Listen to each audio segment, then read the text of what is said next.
Hi, Ted Morrissey here, making a video for my Southern New Hampshire University course in writing and publishing and establishing an authorial presence online. And what I wanted to do in this video, just very briefly, was really emphasize the fact that obviously there are so many different ways we could try to reach readers, various platforms, websites, Twitter accounts, Instagram, TikTok, YouTube channels, on and on and on. And here's the thing, we can kind of drive ourselves crazy trying to think about, well, what do I need to have? And if I don't have this versus that, will my books just not go anywhere? And so on. And there is no guaranteed approach. I've tried a lot of them, and I am not a best-selling author. I have not figured out the trick to get my books into the hands of lots and lots of readers. So I'm not giving you information that trying to tell you, do this, do it this way, and you will be a best-selling author. If I knew how to be a best-selling author, I would be one, and I probably wouldn't be teaching courses like this. But I do enjoy teaching courses like this, just to be clear. So here's the thing, though. The in approach changes so quickly. So, for example, a few years ago, Facebook was it. So if you were an author, you needed to have an authorial Facebook page, maybe in addition to your just regular Facebook page. So that was something you had to maintain too. And then Twitter was huge. And so you had to have a Twitter account as an author, and you had to be tweeting about your books and so on and so forth. And then TikTok was the thing, and the hashtag book talk to try to get people to talk about your book and to share information about your book. That was the thing. But each of those kind of came and faded, maybe not completely away, but their significance and the sense of their necessity definitely faded. So Facebook is no longer that big of a deal. A lot of younger people don't even use Facebook because so many older people have migrated to it, so it's no fun anymore.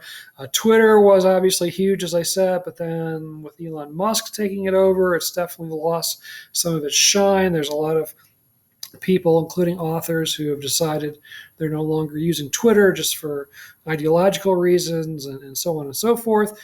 Again, TikTok has been very big, and like Colleen Hoover, propelled her to a best-selling writing career because of her going viral on TikTok via the hashtag book talk approach.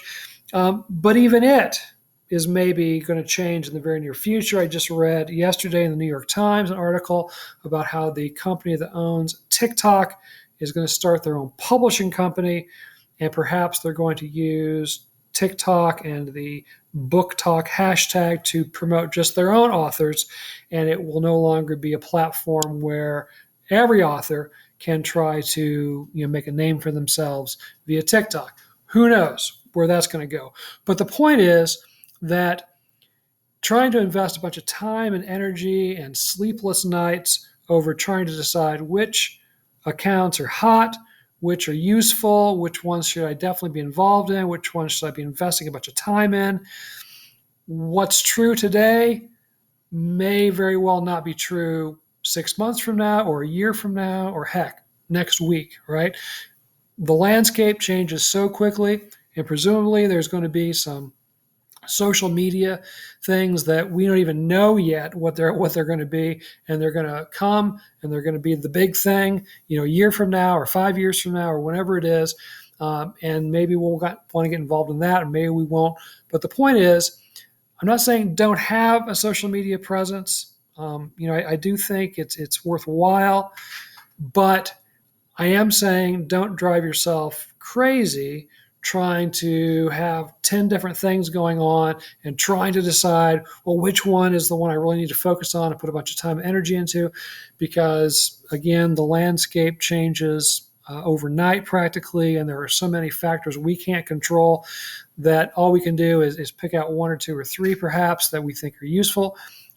Invest some time in that to put the word out, give readers an opportunity to learn about us and to maybe migrate towards us and to our books. And that's really all we can do. Anything else we do beyond that is probably diminishing our time and energy and sanity that we have, our personal well-being to invest in our writing and just other aspects of our life. I think a good functional website is useful. I think one or two social media accounts that you can maintain and keep up to date pretty well are useful.